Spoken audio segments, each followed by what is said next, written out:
respected dignitaries, friends, I am here to tell you something which is new but related with every builder. As we are builder, I am also developer. This is nothing but the dot connects. My company name is Land Speaks. जमीन बोलती है. आप बोलते हैं, मैं बोलता हूँ, ऐसे ज़मीन बोलती है. बस हमको वो लैंग्वेज सुनना है. जैसे कल हमारे एमिनेंट स्पीकर बोल रहे थे कि Tamil language is the oldest language. पहले इशारों में एक्शन में बात होती थी, फिर एक वर्ड दिया गया. वैसे ही ज़मीन की भी अपनी भाषा है. और जितने बिल्डर्स हैं वो शायद अच्छे से समझ सकते हैं. जब हम 10 प्रोजेक्ट्स करते हैं तो कुछ प्रोजेक्ट हमारे सुपर डुपर हिट होते हैं, कुछ सो रहते हैं, कुछ फेल होते हैं या अटक जाते हैं. अभी हम लोगों के पास जब हम 2000 करोड़, 1000 करोड़, 5000 करोड़ के प्रोजेक्ट लेके आते हैं तो शायद the best to best architect, best to best consultant, marketing consultant, पूरी टीम जो बेस्ट हो सकती है हमारे पास वो होती है. लेकिन वो फ़ी क्या है, वो चीज़ कहाँ है जहाँ हम अटक गए. लैंड जेनेटिक्स एक बहुत बड़ा सब्जेक्ट है, मैं उसके बारे में बोलूँगा. उसके पहले मैं लैंड के बारे में बोलना चाहता हूँ कि हर चीज़, किसी का रेसिडेंस, कोई बिल्डिंग जो हम बनाते हैं, कोई इंडस्ट्री जो हम लगाते हैं, वो सब किसी लैंड के ऊपर होती है. और उसके ऊपर जो स्ट्रक्चर निकालते हैं हम, वो मदर अर्थ का बेबी होता है. जब तक मदर अर्थ स्ट्रांग नहीं होगी तो बेबी कितना स्ट्रांग हो सकता है, कितना भी बूस्ट करेंगे हम बेबी को, लेकिन mother earth should be strong. अब मदर अर्थ स्ट्रांग कैसे होगी या मदर अर्थ स्ट्रांग है कि नहीं, ये कैसे जानेंगे. These are the simple engineering equations. A plus D is equal to C plus D. Which is missing, we have to fill this equation will be completed. अभी हम लोग जब काम करते हैं तो हम देखते हैं कि एक लैंड पे यदि कोई लीगल इश्यूज आते हैं तो हम एडवोकेट के पास जाते हैं, सॉलिसिटर के पास जाते हैं, और वो इशू ख़त्म होता है और दूसरा इशू आता है, फिर वो ख़त्म होता है, तीसरा आता है. तो इसका मतलब है कि वो लैंड में लीगल इश्यूज की प्रॉब्लम है. उसमें जो फोर्सेस हैं वहाँ लीगल इश्यूज डेवलप करते हैं. कुछ ऐसे प्रोजेक्ट्स होते हैं कि builder is loaded with 500 CR, but कुछ 20 करोड़ के लिए कोई प्रोजेक्ट अटका हुआ है, तो वो लैंड फाइनेंस में सपोर्ट नहीं कर रही है, कोई लैंड मार्केटिंग में सपोर्ट नहीं कर रही है. ये ऐसा है कि हम लोगों ने जब कोई चीज़ सिंक्रोनाइज करते हैं, जो हमारी ट्रेडिशनल मेथड्स हैं जिनसे हम बिजनेस करते हैं, कि फिजिबिलिटी चेक करते हैं और फिजिबिलिटी ठीक है और उस प्रोजेक्ट को करते हैं. लेकिन बीइंग अ बिल्डर देखेंगे हम तो कई बार अटक जाते हैं. कैसे अटक जाते हैं कि जब मैं 10 प्रोजेक्ट करता हूँ तो 10 में से यदि 2 प्रोजेक्ट मेरे कुछ प्रॉब्लम कर रहे हैं, देन तो वो प्रोजेक्ट साइट की कुछ प्रॉब्लम या इशू हो सकता है कि वो प्रोजेक्ट का कहीं कुछ इशू होगा जिसको मेरे को रिजॉल्व करना चाहिए. लेकिन 10 में से यदि 8 प्रोजेक्ट मेरे अटक रहे हैं, इसका मतलब है कि मेरे ऑफिस में जहाँ मैं ये डिसाइड करता हूँ कि ये प्रोजेक्ट लेना चाहिए नहीं लेना चाहिए, या मेरे रेसिडेंस में, वहाँ की कोई लैंड जो मेरी डिसीजनिंग पावर को इफ़ेक्ट करती है, वहाँ कुछ गड़बड़ है. अभी कोविड आया था, बहुत लोगों ने सुने होंगे. WHO बोलता है कि 70% of the disease are psychosomatic. मतलब हमारे विचारों से बीमारियां पैदा होती. ओनली 30% आर खान पान से, रहन सहन से होती हैं. तो हमारा सेरिब्रल को गाइड कौन करता है? अब हम बोलते हैं भगवान, लेकिन किसी ने भगवान को टच और फील नहीं किया, वो बिलीफ है. जब हम पढ़ते थे, छोटे थे, कोई कॉलेज में, स्कूल में, तो हमारे साथ हमारे रिलेटिव्स, हमारे कजिन्स, हमारे स्कूल फ्रेंड्स, कॉलेज मेट्स, हम लोग पढ़ते थे तो देखते थे एक बच्चा बहुत शांत था, बहुत स्लो चलता था, तो हमको लगता था इसकी लाइफ कैसे करेगा ये. और कोई बहुत सुपर डुपर फास्ट था तो हम कहते थे ये बिल्कुल हीरो बनेगा। लेकिन जब हम 40 पार करें, 50 पार करें, 60 पार करें, तो हम देखते हैं जो स्लो था वो अपने जेट में घूम रहा है और वो हमसे मिलने अपने जेट से आता है, और जो बिल्कुल फास्ट था वो आज भी कहीं जॉब की तलाश में। तो फिर जब हमारा रीयूनियन होता है, जब हम इकट्ठे होते हैं और हम बात करते हैं कि इसका ऐसा क्यों हुआ, तो फिर हमारी चर्चा होती है कि इसका फेट ऐसा था, इसकी डेस्टिनी ये थी, इसका लक ये था। लेकिन ऐसे बहुत सारी चीज़ें हैं, इनमें से कोई भी चीज़ हम टच और फील नहीं कर सकते। जब किसी चीज़ को टच और फील नहीं कर सकते हैं तो वो बिलीफ है हमारा, वो स्ट्रॉन्ग बिलीफ है हमारा। लेकिन हर चीज़ को ट्रैवल करने के लिए कोई सॉलिड सरफेस चाहिए, कोई ऐसा प्रोडक्ट चाहिए जिसको हम टच और फील कर सकते हैं।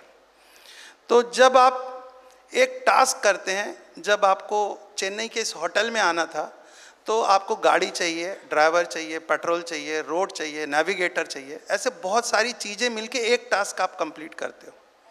जब आपको लिखना है तो पेन, पेपर, इंक, टेबल, बहुत सी चीज़ें लगती, तब एक टास्क कंप्लीट करते हो। तो कभी हमने सोचा ये दिन भर में जब हम 100 टास्क कंप्लीट करने के लिए इतने रिसोर्सेज लगते हैं, तो life as a whole from zero to end, इसमें ऐसा कौन सा मीडियम है जो हमारी लाइफ को ट्रैवल कराता है। यदि हमने जो सोचते हैं वो होता है, तो आज बहुत सारे कॉरपोरेट, बहुत सारे बिग हाउसेज हैं जो बिल्कुल फिट स्टेट ऑफ माइंड से सब कुछ डिसाइड करते हैं, जिनके पास बेस्ट रिसोर्सेज ऑफ कंसल्टेंट्स हैं वर्ल्ड के, लेकिन फिर वो एनपीए कैसे होते हैं, फिर वो एनसीएलटी क्यों होते हैं? यदि होते हैं तो उसके पीछे कोई लॉजिक होगा, कोई मीडियम होगा जो उनको उस वे तक लेके जाता है। मैं जब काम करता हूं तो कोई मेरे को बोलता है कि सर मैं 5000 या 2000 से एनपी हो गया या एनसीएलटी चला गया, अब 500 मिल जाएंगे तो मैं आगे निकल जाऊंगा। तो मैं असेस करके बोलता हूं कि नहीं, आपका ये 5000 गया, 500 और जाने वाला है। या उनको बोलता हूं ये थोड़े चेंजेस के साथ आप करो तो ये 500 भी आपका 5000 भी निकल के आएगा। मीन्स हर चीज़ के लिए मीडियम चाहिए। मैं एक छोटी छोटी बात बोलता हूँ। अभी हम लोग सब बैठे हैं हॉल में, सबको एक हार्ड सरफेस के ऊपर बैठे हैं, सोफ़ा, टेबल, चेयर, कहीं ना कहीं बैठे हार्ड सरफेस। ये सरफेस सोफ़ा जो है इस अर्थ पे रखा हुआ है, लेकिन यदि किसी को हवा में बैठने बोला जाए या पानी में बैठने बोला जाए तो वो बैठ नहीं सकता कभी, क्योंकि उसको हार्ड सरफेस चाहिए जहाँ वो जाके स्टेबल होगा। तो ये होटल, ये चेन्नई, ये इंडिया, ये वर्ल्ड, ये पूरा जो इस अर्थ के अंदर है, कभी सोचे हमने कि अर्थ यूनिवर्स में किस चीज़, किस सॉलिड सरफेस के ऊपर टिकी हुई है? ये अर्थ जिस सॉलिड सरफेस के ऊपर टिकी हुई नहीं है, तो फिर कैसे ये प्रिसाइजली 24 आवर्स में पूरा दिन और रात बना देती है, एक सेकंड भी इधर उधर नहीं होता है। हम लोग सब कुछ कंप्यूटराइज होके, वेल इक्विप्ड होके भी हमारा 2-5 मिनट आगे पीछे हो जाता है, लेकिन 24 घंटे में अर्थ कैसे 1 मिनट, 1 सेकंड भी आगे पीछे नहीं होती। अर्थ जब सूर्य के चारों तरफ रोटेट करती है तो कैसे 365 डिग्रीज 65 डेज में एक पूरा साल हो जाता है उसमें कोई। तो ये करता कौन है? इसके लिए कौन से कंप्यूटर लगे हैं या कौन सी ऐसी टेक्नोलॉजी है, या वो भगवान कहाँ है जो इसको ऐसे डेली मैनेज कर रहा है और कई हजारों थाउजेंड ऑफ ईयर्स से मैनेज कर रहा है।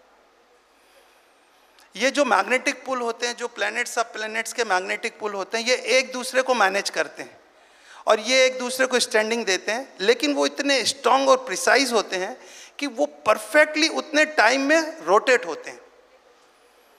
आप एक छोटा चीज़ देखिए, कभी समुद्र के किनारे जाएंगे, अभी हम लोग का होटल दरिया के किनारे है, तो इसमें हाई टाइड आता है, लो एब्स होते हैं। परफेक्टली जिस टाइम में हाई टाइड आएगा उसमें लो एब्स आएंगे रात में, लेकिन वो 3 मीटर यदि ऊपर गया तो 3 मीटर नीचे जाएगा। अब समुद्र के अंदर, दरिया के अंदर कौन ऐसा बैठा है पंप लेके जो उसको इतना परफेक्टली ऊपर या नीचे करता है? और यदि ये कोई नहीं कर रहा है, सन या मून इफेक्ट है, तो ये मीठी नदी में या दूसरी रिवर्स में ऐसा क्यों नहीं होता कभी? क्योंकि समुद्र का पानी मिनरल वाटर है। मिनरल वाटर मतलब उसके अंदर बहुत सारे मिनरल्स मिले हुए हैं, और वही मिनरल आपकी बॉडी के अंदर है। जो मिनरल समुद्र के अंदर है वो मिनरल आपकी बॉडी के अंदर है, और इन्हीं मिनरल्स के कारण आपके मूड को फ्लक्चुएशन होता है, जैसे समुद्र का मूड फ्लक्चुएट होता है, हाई टाइड्स और लो एब्स। तो कभी कभी आप सबको देखिए ऐसा रहेगा कि पार्टी करें, लोगों से मिलें, कहीं बाहर जाएं, और कभी ऐसा रहेगा कि आप फैमिली में बोलेंगे एसी चालू करो और मेरे को शांति से बैठने दो। तो ये मूड फ्लक्चुएट कौन करता है? ये मूड फ्लक्चुएट वो जो मिनरल वाटर है आपके अंदर वो करता है।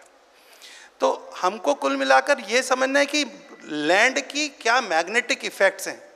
यदि वो मैग्नेटिक इफेक्ट्स इतने स्ट्रांग हैं कि पूरी अर्थ को संभाल सकते हैं, तो क्या हिंदुस्तान को, क्या चेन्नई को, या क्या मेरे कंस्ट्रक्शन को या मेरे साइट को संभाल सकते हैं कि नहीं संभाल सकते? तो मैं आपको इसका लैंड जेनेटिक्स कहाँ से शुरू होता है, मैं लैंड जेनेटिक्स के बारे में बोलता हूँ कि यदि हमको ये पता हो कि ये ज़मीन का ये प्रोजेक्ट हमारा क्यों अटका। मैंने पूरे वर्ल्ड में बहुत जगह काम किया, कई बिग हाउसेस में काम किया, छोटे काम किया, thousands of clients I have done, कुछ बड़े क्लाइंट्स भी किया। लेकिन मैं अब इसको पैशनेटली ये चाहता हूँ कि जब I am doing it 30+ years, कि यदि ये सब्जेक्ट से रिजल्ट मिलता है और लोगों को मिल रहा है तो क्यों नहीं सबको मिलना चाहिए वो। और मैं अकेला नहीं कर सकता हूँ सब काम, धीरे धीरे अवेयरनेस आएगी, लोग करेंगे और आगे बढ़ेंगे। This is only the dot connects. इसके ऊपर बहुत सारे नोबेल प्राइज़ मिल चुके हैं, मैं आपको लिस्ट भी दूंगा कुछ नोबेल प्राइजेस की। आप फिजिक्स का, फिजियोलॉजी का, मेडिसिन का नोबेल प्राइज़ देखेंगे तो मिलेगा, मैं बताऊंगा आगे अभी आपको। मैंने सिविल इंजीनियरिंग किया इन 90। उसके बाद मुझे एक ऐसा कोई मौका मिला कि मैं आपको ये बता रहा हूँ कि लैंड जेनेटिक्स डेवलप कैसे हुआ और क्यों हुआ। Then I will connect it to the whole world. तो मुझे एक किसी घर का पता लगा जहाँ हर अल्टरनेट ईयर्स में 5 सुसाइड हो गई। देन आई सजेस्टेड देम कि कोई तो ऐसा इंडिया में होगा जो ये सुसाइड, खाली इतना बड़ा एरिया है, कॉलोनी है, टाउन है, केवल एक ही घर में अल्टरनेट ईयर में क्यों सुसाइड हो रही है? तो कोई तो ऐसा जानकार होगा इंडिया में, वर्ल्ड में, जो बताए कि ये क्या हो रहा है। तो दे सर्च्ड ए मैन, और उन्होंने एक आर्किटेक्ट आए, उनको बुलाए, और उन आर्किटेक्ट ने उनके घर का एक टॉयलेट लोकेट किया और बताया कि जो सुसाइड हुई है कारण हुई है। तो दे टोल्ड मी कि आप बात करो, ये क्या बोल रहे हैं। मैंने उनसे पूछा कि सर, वो आर्किटेक्ट उस समय कुछ 70 ईयर्स के थे और मैं कुछ 23-22 ईयर्स का था। तो मैंने पूछा, सर सुसाइड एक इमोशनल, हेलो, सुसाइड एक इमोशनल इम्पैक्ट है और स्ट्रक्चर एक नॉन लिविंग थिंग है जिसको इमोशन नहीं समझते। तो how this land can provoke anyone to get suicide? तो मेरी एज और उनकी एज का जो डिफरेंस था, वो नाराज हुए कि तुम पढ़ के नए नए निकले हो, बदतमीज हो, तुम्हें बात करना नहीं आता है। तो मेरे को तुरंत ये समझ में आया कि शायद इनको जवाब देते नहीं बन रहा है। तो वो दिन था जब मैं ट्रिगर हो गया कि क्या नॉन लिविंग और क्या लिविंग, इसमें क्या रिलेशन हो सकता है। तब मैंने स्टार्ट किया, बीइंग ए सिविल इंजीनियर मैंने आर्किटेक्चर भी पढ़ा, थोड़ा फिजियोलॉजी पढ़ा, साइकोलॉजी पढ़ा, ह्यूमन एनाटॉमी पढ़ा, Indian geography, European geography, geology, जो रिलेटेड सब्जेक्ट थे, कि कैसे एक आदमी की 360 डिग्री लाइफ को हम कवर कर सकते हैं। और वो सब पढ़ने के बाद मुझे ये समझ में आया कि जैसे ह्यूमन एनाटॉमी होती है, बिल्कुल वैसे बिल्डिंग एनाटॉमी होती है। बिल्डिंग एनाटॉमी में और ह्यूमन एनाटॉमी जो सिमिलरिटी है कि ह्यूमन एनाटॉमी की मेरे हाथ यहाँ होना चाहिए, 2 आँख यहाँ होना चाहिए, लिवर यहाँ होना चाहिए, किडनी यहाँ होना चाहिए, दैट इज़ एनाटॉमी। जो पूरा मेडिकल साइंस एनाटॉमी बेस्ड है, एनाटॉमी के ऊपर पूरा मेडिकल साइंस है। सिमिलरली बिल्डिंग एनाटॉमी होती है कि कहाँ पार्किंग होना चाहिए, कहाँ वाटर टैंक होना चाहिए, कहाँ हाउस होना चाहिए, कहाँ रॉ मटेरियल होना चाहिए, कहाँ मशीनरीज होना चाहिए। तो ये एनाटॉमी है। लेकिन आप देखिए कि ऑलमोस्ट पूरे वर्ल्ड में एनाटॉमी सबकी सही होती, बहुत कम होते हैं जिनका हार्ट लेफ्ट की जगह राइट हो गया, जिनका कुछ और इशू हो गया, बहुत ही रेयर केस होते हैं। जब एनाटॉमी सही है तो फिर बाकी प्रॉब्लम्स क्यों क्रिएट होते हैं? किसको बीपी का होता है, शुगर का होता है, कार्डियक प्रॉब्लम होते हैं, इवन कैंसर होते हैं। ये इतनी बड़ी बड़ी डिसीज़ ये होती क्यों है जब एनाटॉमी सही है? तो that is physiology. Physiology means कि जो आपकी बॉडी में इम्बैलेंस के, वो एक मुन्ना भाई एमबीबीएस पिक्चर आई थी, उसमें बोलता है केमिकल इम्बैलेंस, वो केमिकल लोचा। जब केमिकल इम्बैलेंस होता है तो आप डॉक्टर के पास जाते हैं, मेरा पेट दर्द है, सिर दर्द है, कुछ है, वो एक छोटा टैबलेट देता है और हम ठीक हो जाते हैं।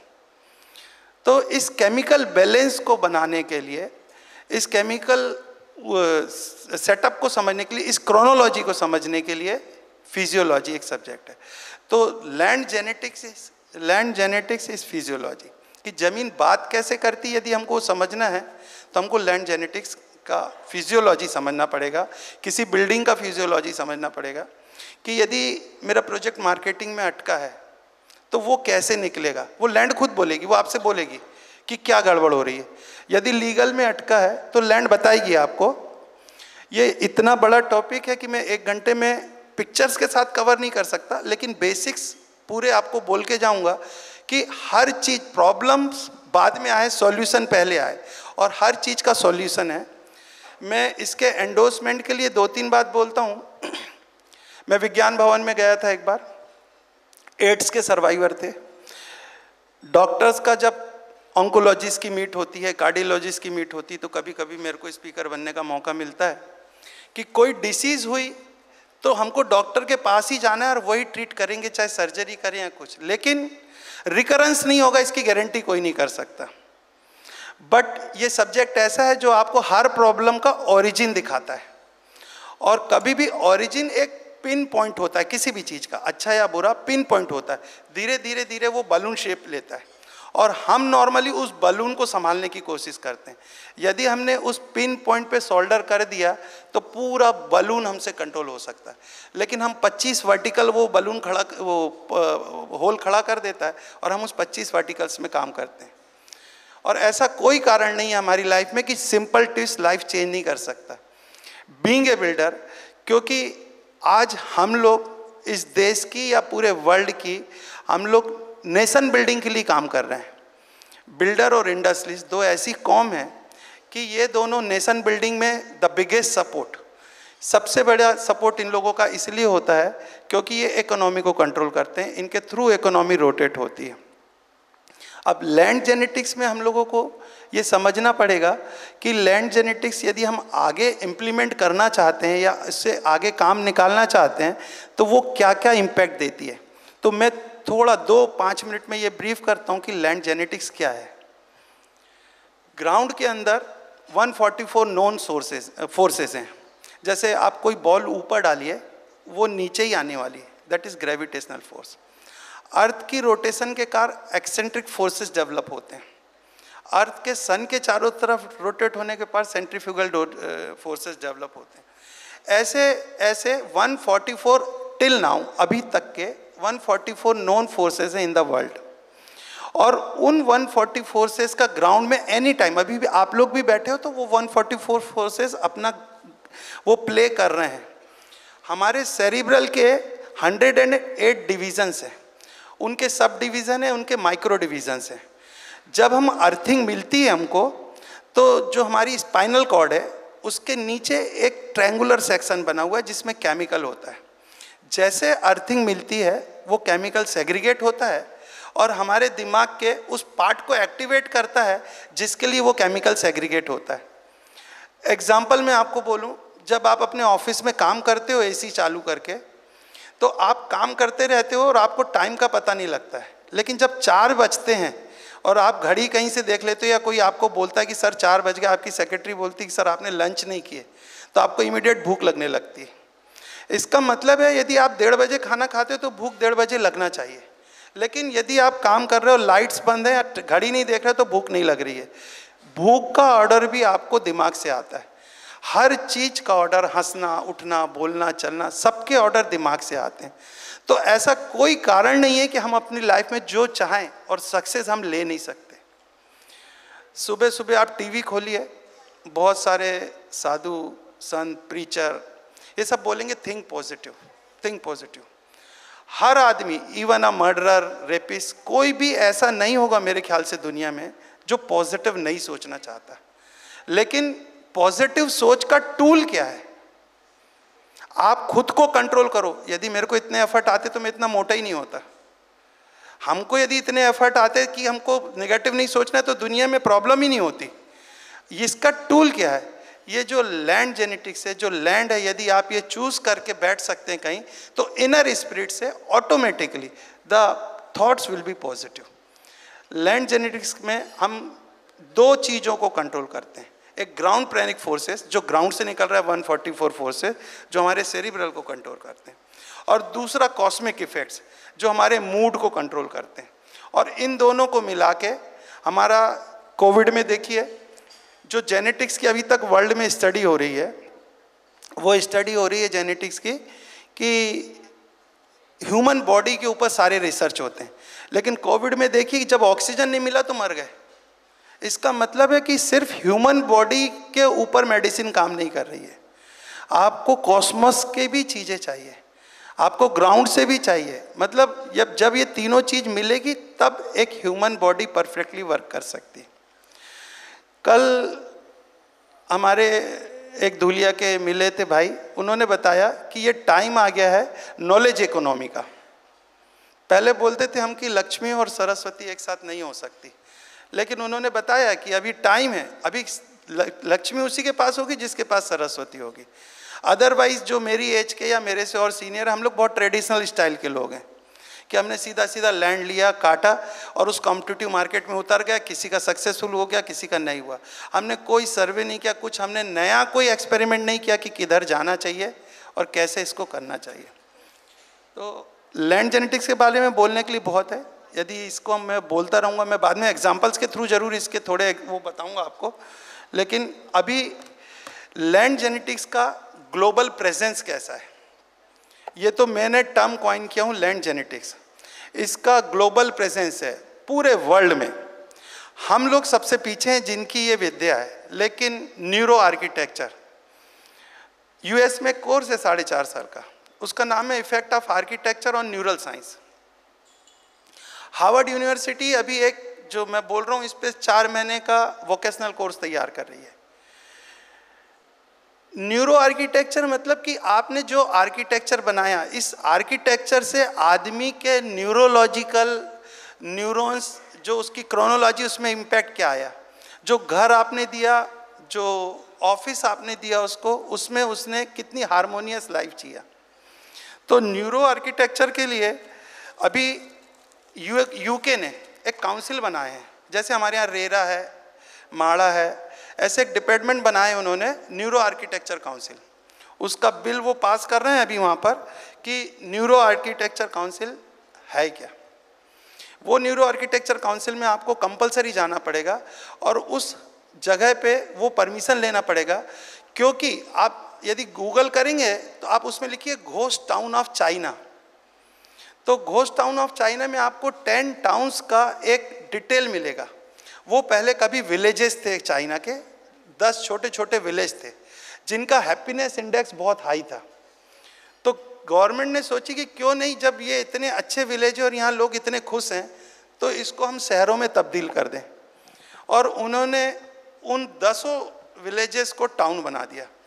लेकिन जब टाउन बनाया तो यूनिवर्सिटीज़ बनी, बैंक बने, जो जो टाउन के इंफ्रास्ट्रक्चर के लिए जो जो चाहिए सब कुछ बना। लेकिन जब से वो बने, वहाँ जो इवन रहते थे वो लोग भी जाने को तैयार नहीं है। नए लोग तो नहीं आए, तो वो पूरे शहर खाली हो गए। तो गवर्नमेंट ने उसको लिख दी घोस्ट टाउन ऑफ चाइना। तो ये जो घोस्ट टाउन ऑफ चाइना, ये बन क्यों गए? This is due to the land genetics की जो डेवलपमेंट हुआ, उसमें कहीं ना कहीं ऐसा कोई फॉल्ट रह गया जिसने उस लैंड को सपोर्ट नहीं किया और उस जगह का हैप्पीनेस इंडेक्स खत्म कर दिया।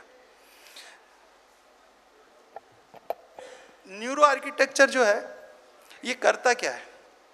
आज जितने लोग बैठे हैं, इन्होंने कभी 10 साल पहले, 20 साल पहले, 40 साल पहले सबने कुछ सोचे होंगे कि मैं ये बनूंगा, मैं ये करूंगा, मैं वो करूंगा। लेकिन क्या ऐसा हुआ जैसा आपने सोचे थे? जिंदगी यदि पलट के देखो आप, तो वो जैसे रिवर चलती है ऐसे चलती हुई आ गई। तो ये चलाया किसने? और इसको क्या हम कंट्रोल कर सकते कि जैसा मैं आज चाहूँ तो हो जाए? क्या मैं अंबानी बन सकता हूँ? क्या मैं अडानी बन सकता हूँ? क्या मैं मोदी बन सकता हूँ? मेरे ख्याल से ये सब हमारे बीच से ही निकले हुए लोग हैं। हम क्यों नहीं बन पाते हैं? क्योंकि उन्होंने एक चीज़ को टारगेट किया और इमीडिएटली वो चीज़ उनके पास आती है। उनके कॉन्सेप्ट, उनके थॉट प्रोसेस, उनकी जो चीज़ें हैं वो इतनी पॉजिटिव हो गई हैं कि वो जो चाहे वो मिल जाता है। तो ऐसा नहीं है कि वो बाई आइडियाज़ उनके पास आ रहे हैं, आइडियाज़ उनके पास आ रहे हैं, वही आइडियाज़ हमारे पास भी आ सकते हैं। हम क्यों स्ट्रगल कर रहे हैं? हम इसको, जो डिसीजन मेकिंग है हमारी, हम इसको इम्प्रोवाइज़ कर सकते हैं। और ये जो न्यूरो आर्किटेक्चर है जिसको यूके गवर्नमेंट अभी अप्लाई करने की सोच रही है, ये लैंड जेनेटिक्स का एक छोटा पार्ट है। एक 2014 में फिजियोलॉजी मेडिसिन का नोबेल मिला तीन साइंटिस्ट को। एक चूहे को उन्होंने एक राउंड टेबल में 6 चेयर्स में बैठाया और उसका ब्रेन मैप रीड किया और ये बोला इसका बिहेवियर हर जगह अलग अलग है। तो ये बात तो हम लोग आदमियों के लिए कर रहे हैं, ये बात तो हम स्ट्रक्चर्स के लिए कर रहे हैं, लिविंग के लिए कर रहे हैं, नॉन लिविंग के लिए कर रहे हैं, लाइफ के लिए कर रहे हैं वाली बात। तो हमारे पास साइंस उनसे ज़्यादा है, लेकिन उतने फैसिनेटेड वर्ड्स, उतने रिसोर्सेज, उतनी चीज़ें नहीं हैं। मेरे को भी एक मौका मिला यूके असेंबली के लिए। कुछ उनके ऐसे इश्यूज थे कि यदि कुछ करप्शन होता है तो वो करप्शन का रिस्पॉन्सिबल कौन, उसकी अकाउंटेबिलिटी किसकी होगी, और अकाउंटेबिलिटी के बाद उसकी रिस्पॉन्सिबिलिटी कौन लेगा, ये डिसाइड कैसे होगा। तो ये बहुत लंबी दास्तान है, इसको हम बाद में करें। लेकिन मैं खाली लैंड स्पीक्स के सपोर्ट में बोलना चाहता हूँ। यूएन ने जब बोला कि तुम इतनी बड़ी बड़ी बात करते हो, तो एक बात हमको बता दो कि पूरे वर्ल्ड में लगभग 204-205 कंट्रीज़ हैं और एक एक कंट्री 4-4, 5-5 कंट्री से लैंड लॉक्ड है। तो लेस और मोर 1000 बॉर्डर्स हो गए पूरे वर्ल्ड में। लेकिन ये 20, 30, 40 बॉर्डर्स ऐसे हैं, Hindustan Pakistan, Hindustan China, Mexico, America, Germany, Turkey, ऐसे कुछ बॉर्डर्स हैं, सोमाली, कि ये कुछ बॉर्डर्स ही नोटोरियस क्यों हैं, वहाँ रिपीटेडली क्यों होता है? तो क्या लैंड जेनेटिक्स इसमें भी कुछ कर रहा है या इसका कोई सॉल्यूशन हो सकता है? तो कर रहा है इसका लैंड जेनेटिक्स, इसमें अपना इम्पैक्ट डाल रहा है, इसका मेरे पास जवाब है। इसका सॉल्यूशन अभी तक नहीं ढूंढ पाया हूँ, इसलिए मैं उन लोगों से अभी तक बात नहीं कर पाया हूँ।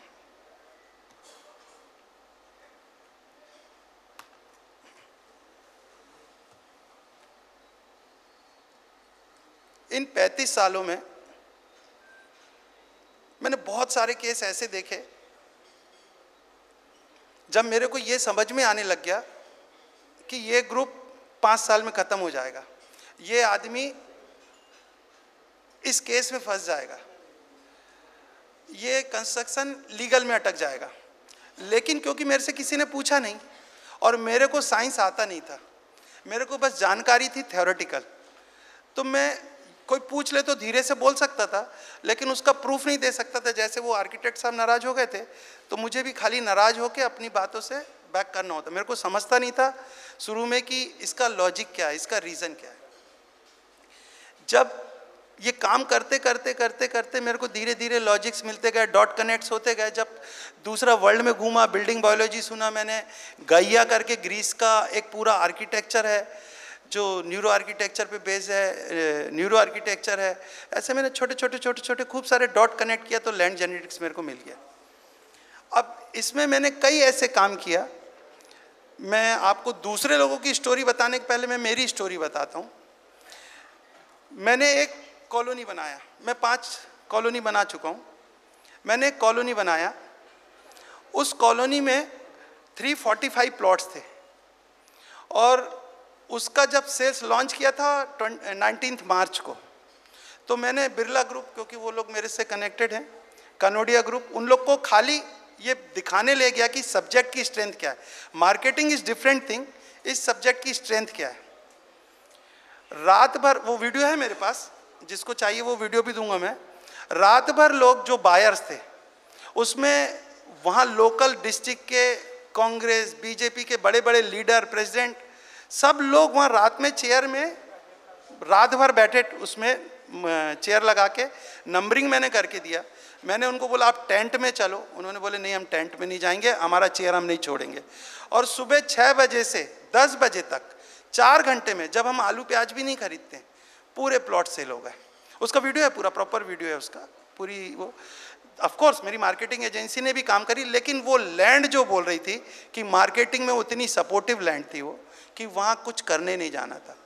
तो मेरा आप लोगों से भी एक ये रिक्वेस्ट है, मैं सबका काम नहीं कर सकूँगा, लेकिन इस सब्जेक्ट को आप गूगल करिए, लैंड जेनेटिक को देखिए, जहाँ प्रॉब्लम हो कोई मैं जितनी हेल्प कर सकूँगा करूँगा। कि कहीं भी यदि हम अटके हैं या नए प्रोजेक्ट, जैसे मैं जो ग्रुप्स में काम करता हूँ उन ग्रुप्स में 10 प्रोजेक्ट हैं, 20, कुछ इंडिया के टॉप ग्रुप्स हैं, टॉप 5 के ग्रुप्स हैं कुछ, जो इनका काम मैंने किया हूँ। कोई इंसॉल्वेंट हो रहे थे जो उससे बाहर आए, मैं आपको उनकी 1-2 की स्टोरी बोलूँगा बाद में। कि हमको ज़रूर इस बात को ध्यान रखना चाहिए, यदि हम रिपीटेडली एक प्रॉब्लम में अटक रहे हैं तो कहीं ये लैंड जेनेटिक्स तो नहीं है। मैंने बहुत सारे कंट्रीज़ में काम किया, क्योंकि आप देखिए जापान जाइए आप, जापान के लोगों का स्ट्रक्चर एक सा दिखेगा, हाइट एक सी मिलेगी, चाइना के लोग एक से मिलेंगे, इंडिया के लोग लेस और मोर सिमिलर मिलेंगे, इंडिया और अफ्रीका के लोग थोड़े डिफरेंट होते हैं। उसका रीज़न रहेगा, हेमिस्फीयर के ऊपर के लोग सिमिलर रहेंगे। तो ये कभी हम सोचे कि ऐसा कैसे डीएनए क्रिएट होता है जो डीएनए एक जैसे लोगों को क्रिएट करता है। This all is land genetics. सब कुछ अभी जितना मेरा ज्ञान है, मैं ऐसा क्लेम करता हूँ कि ये 0.2410 जीरो लगा के 1 लिखें % उतना ज्ञान है। जब इससे लाइफ चेंज हो सकती है, इससे जब प्रोजेक्ट चेंज हो सकते हैं, जब ये पूरा डेवलप होगा तो शायद ये बहुत आगे तक जा सकता है सब्जेक्ट।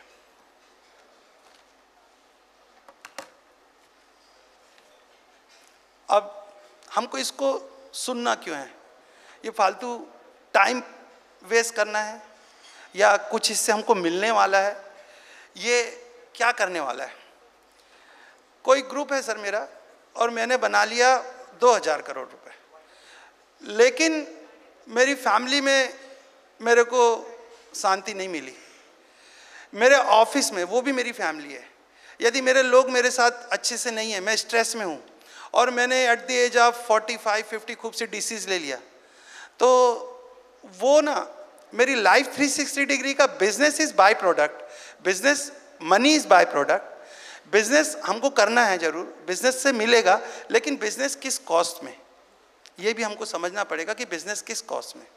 यदि वो बिजनेस हमको दे रहा है तो this is the holistic approach कि बिजनेस किस कॉस्ट में। इसमें एक चीज़ है, कभी कोई चाहेगा ट्राई करना तो मैं ज़रूर गाइड करूँगा। सक्सेस की गारंटी है, बशर्ते आपका टिकट साइज़ 20 रुपये का है, आप प्रोजेक्ट 20 रुपये का या अंडर 20 रुपीज़ करो तो सक्सेस की गारंटी। टिकट साइज़ 20 रुपये का, आप 200 रुपये का प्रोजेक्ट करोगे, देन मेरा साइंस पूरा फेल हो जाएगा वहाँ पर। तो this is the science for human being, और ये केवल इंडिया के लिए नहीं है, मैं कर रहा हूँ इंडिया के लिए। मोदी जी ने एक टीम बनाए, अडानी जी उसके लीडर बने, और पूरे इंडिया से 90 लोगों को निकाला उन्होंने, 90 पीपल्स। फॉर्चुनेटली मैं भी एक था उसमें। दिल्ली से एक मिनिस्टर असाइन हुआ सबको, मैं राजनाथ सिंह साहब के हिस्से में आया।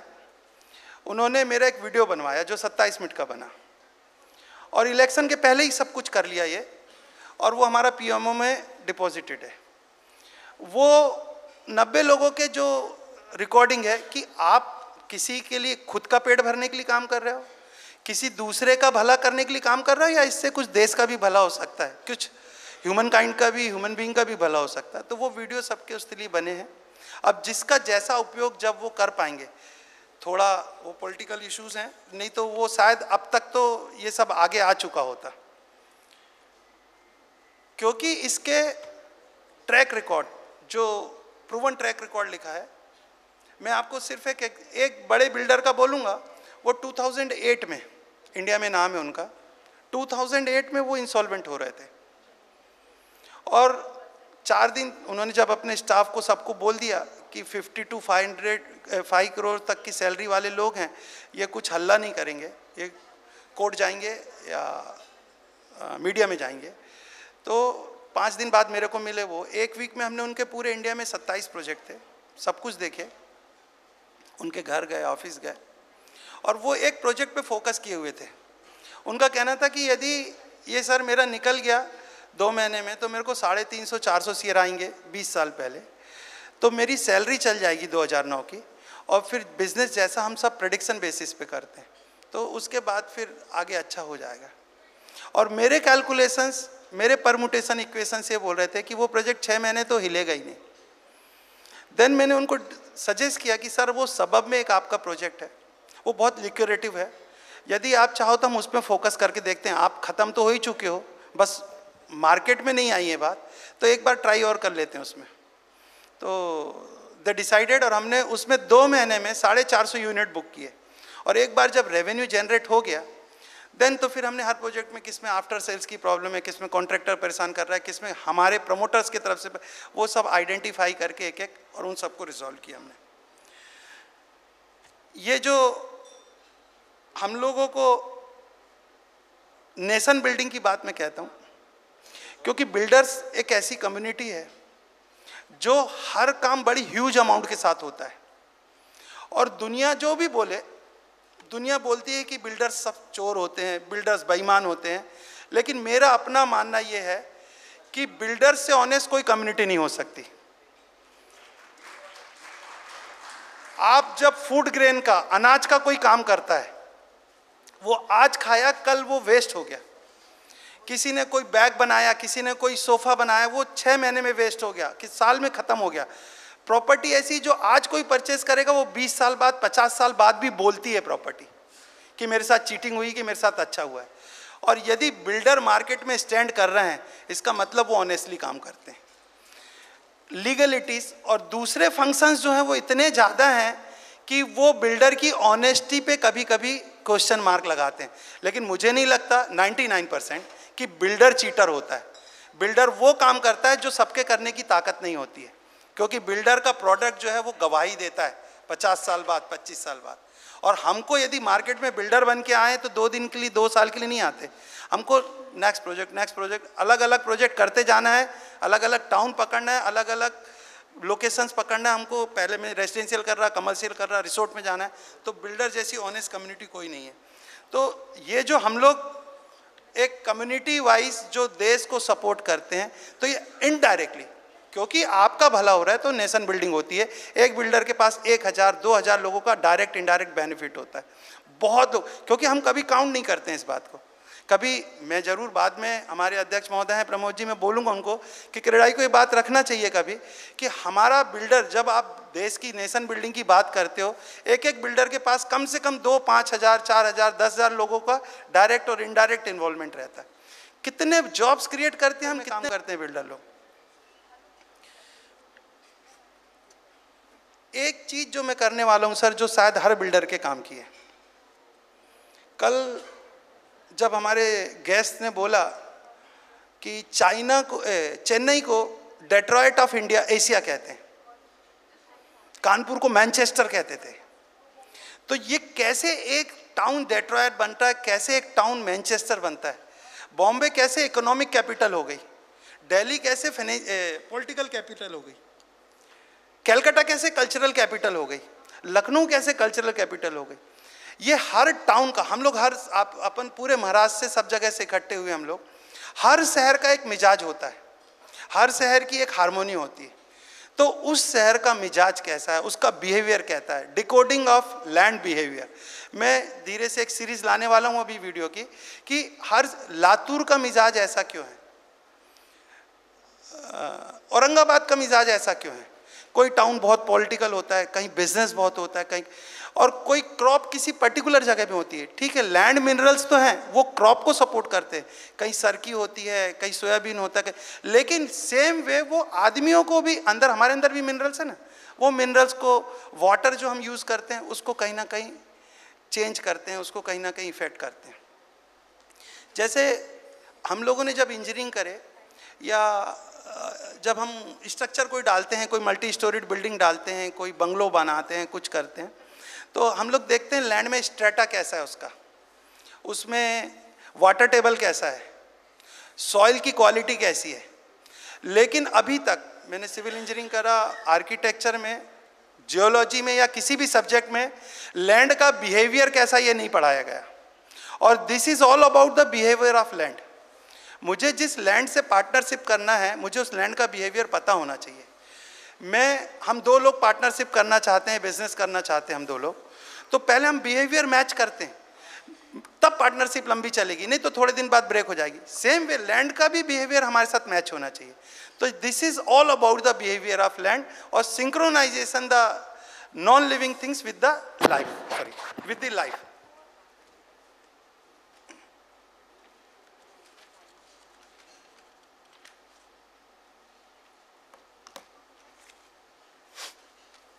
अभी बिल्डर हम लोग करते क्या है, नॉर्मली कोई ब्रोकर आता है या कोई कनेक्ट से हमारे पास एक प्रपोजल आता है, हम उस प्रपोजल में देखते हैं, पहला टिकट साइज़ देखते हैं सबसे पहले नॉर्मली कि इसका टिकट साइज़ क्या है, मेरे कैपेसिटी का है कि नहीं। देन उसकी फिजिबिलिटी है कि नहीं, वो किस जगह में है, क्या लोकेलिटी है उसकी, वो फिजिबल होगा कि नहीं, मैं 2 करोड़ रुपए एकड़ में लूँगा तो 2000 रुपये फीट में बिकेगा कि नहीं, उसमें बंगला बनाना पड़ेगा, मल्टी बनाना पड़ेगा, फिजिबिलिटी हम चेक करते हैं। देन जब ये ओके हो गया कि हाँ ये काम की चीज़ है, तो लीगलिटीज़ करवाते हैं कि भाई इसमें कुछ प्रॉब्लम तो नहीं है, कहीं ये मॉर्टगेज तो नहीं है, किसी के साथ कोई लिटिगेशन तो नहीं है।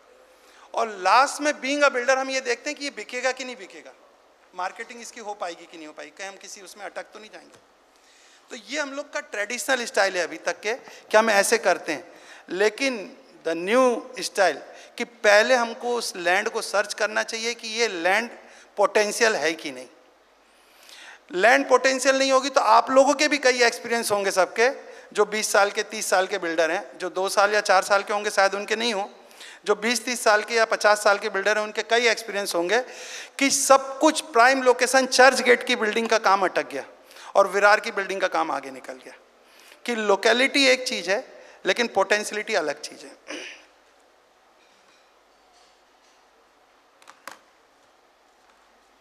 अब इसके थ्रू हमको बेनिफिट क्या है, ये सिर्फ ज्ञान है, मन भावन बात है मीठी मीठी, या रियल टाइम कोई इससे बेनिफिट हमको। इससे हम हर बिल्डर का अपना अपना एक एक डिफरेंट तरीका है। कोई बिल्डर मसल में स्ट्रांग है, कोई लीगलिटीज़ में स्ट्रांग है, कोई बिजनेसमैन है, प्लेन बिजनेसमैन, वो कहता है मेरे को कोई झगड़े की ज़मीन नहीं चाहिए, 1 रुपये की चीज़ 1 रुपये 10 पैसे में दो। कोई कहता है मेरे को 1 रुपये की चीज़ 50 पैसे में दे, बाकी मैं सब निपटा लूँगा। कोई फाइनेंशियली स्ट्रांग है, कोई कंसोर्टियम में काम कर रहा है। तो सब बिल्डर की अलग अलग कैपेसिटी है, तो हम उनके हिसाब से टेलर्ड आउटकम, मतलब उनकी, क्योंकि आप कभी देखिए बॉम्बे में हमारे यहाँ बहुत होता है कि एक प्रोजेक्ट दूसरे को गया और वो प्रोजेक्ट उसने निकाल लिया आगे। अब कोई बोले इसमें कुछ प्रॉब्लम ही नहीं था, नहीं, उनकी कैपेसिटी थी कि वो मसल से स्ट्रांग थे, ये मसल में बिल्कुल स्ट्रांग नहीं थे, तो उससे उन्होंने निकाले। ठीक है, टाइम गया लेकिन वो निकल गया। तो पहले हम इससे टेलर्ड आउटकम कर सकते हैं। कैटलिस्ट फॉर ग्रोथ, क्योंकि हम सब कुछ कर ही रहे हैं, अभी भी जो बिल्डर हैं वो सब कर रहे हैं, सारे एफर्ट्स डाल रहे हैं। आज मेरे इतने सारे एमिनेंट स्पीकर्स थे, उन्होंने और वैल्यू ऐड करने के लिए बहुत सी बातें बताएं। सब कुछ हम कर रहे हैं, लेकिन जो बेसिक चीज़ है जिसके ऊपर हमारा पूरा बिजनेस टिका हुआ है, उस लैंड को हमको इग्नोर नहीं करना चाहिए, क्योंकि ये कैटलिस्ट का काम कर सकता है हमारे लिए। Orientation and relevance, relative positions. अभी नॉर्मली क्या होता है, हम लोग जो सर्वे करते हैं, हम अपनी लैंड का सर्वे करते हैं कि मैंने 2 एकड़ लिया, 5 एकड़ लिया, 50 एकड़ लिया, उस लैंड का हम सर्वे करते हैं और उस लैंड के हिसाब से हम काम करना शुरू करते हैं। उसकी पोटेंशियलिटी चेक करते हैं, वेवलेंथ करते हैं, उसको एडजस्ट करते हैं। बहुत बार आप देखिए बॉम्बे जैसे टाउन में तो बहुत कॉमन है, जो भी थोड़े कंजस है, पूना, औरंगाबाद, नागपुर, बाकी थोड़े छोटे टाउन में जहाँ हॉरिजॉन्टल ज़्यादा लैंड है वहाँ थोड़ा स्लो इम्पैक्ट है। लेकिन इम्पैक्ट क्या होता है कि आपके प्रेमिसेस के बाहर यदि कोई नए प्रोजेक्ट्स आए तो उसका इम्पैक्ट आपके ऊपर आने लगता है, और वो आपको ये लगता है कॉम्पिटिटिव इम्पैक्ट। ये कॉम्पिटिटिव इम्पैक्ट नहीं, वो पोटेंशियलिटी के इम्पैक्ट आने लगते हैं। कोई प्रोजेक्ट ऐसे होते हैं जिनके फाउंडेशन खोदे गए और आपकी पोटेंशियलिटी बढ़ गई, कोई ऐसे हैं जिनके फाउंडेशन खोदे गए और पोटेंशियलिटी घट गई। तो ये बहुत सारे ऐसी चीज़ें हैं जो रिलेटिव पोजीशन के कारण, जैसे उदाहरण के लिए हम बोल सकते हैं कि अमीर और गरीब दुनिया में कुछ नहीं होता, ये रिलेटिव टर्म है। लोगों ने जब अंबानी जी ने अपने लड़के की शादी किए थे तो बोले वो पीरामल क्या लड़की की शादी की, वो गरीब क्या कर दिया। अब पीरामल वर्ल्ड के टॉप ऑफ द टॉप, गरीब, लेकिन रिलेटिव टर्म है कि किसकी वर्थ नेटवर्थ कैसी, किसकी नेटवर्थ कैसी है।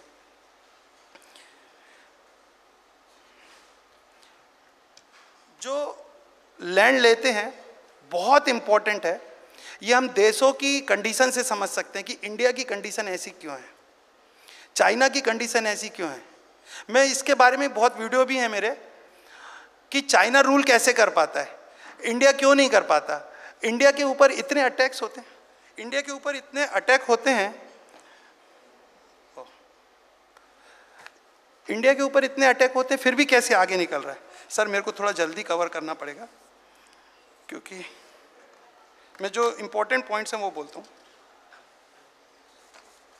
इसमें विजन सेंट्रिक काम कर सकते हैं हर बिल्डर, जिसका जो विजन हो कि मेरे को लैंड डेवलप करना है उसको वो स्प्रेड करना है, मेरे को मल्टी डेवलप करना है उसको स्प्रेड करना है, इसको कैसे आगे लेके जाना है मेरे को।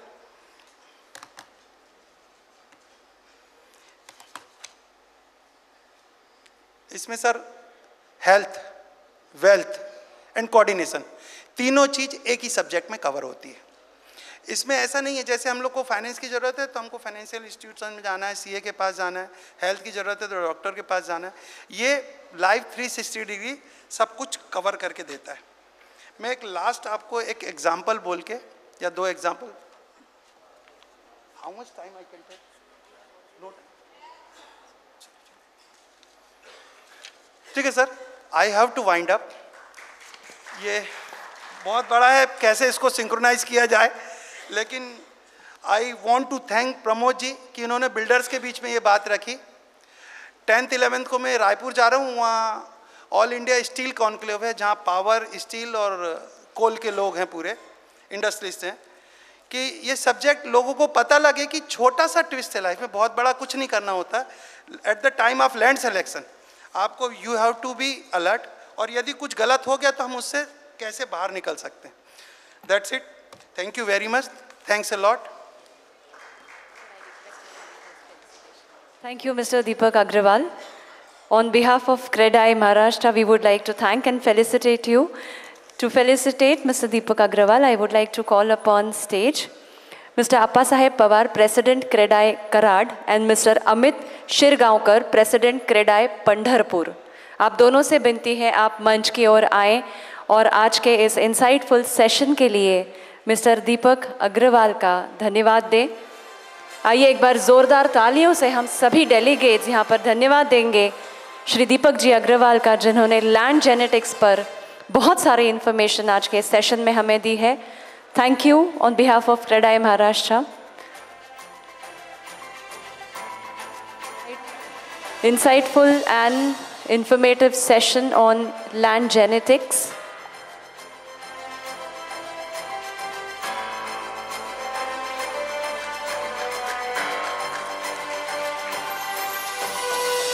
Is brought to you by K-Nest, one of the key supporters of this event. K-Nest is a known name in the real estate industry. To take us through their presentation, may I invite on stage Mr. Ralph Craven, the President, Corporate Communications, to give us more insights about the company. With a huge round of applause, let us invite Mr. Ralph Craven to stage.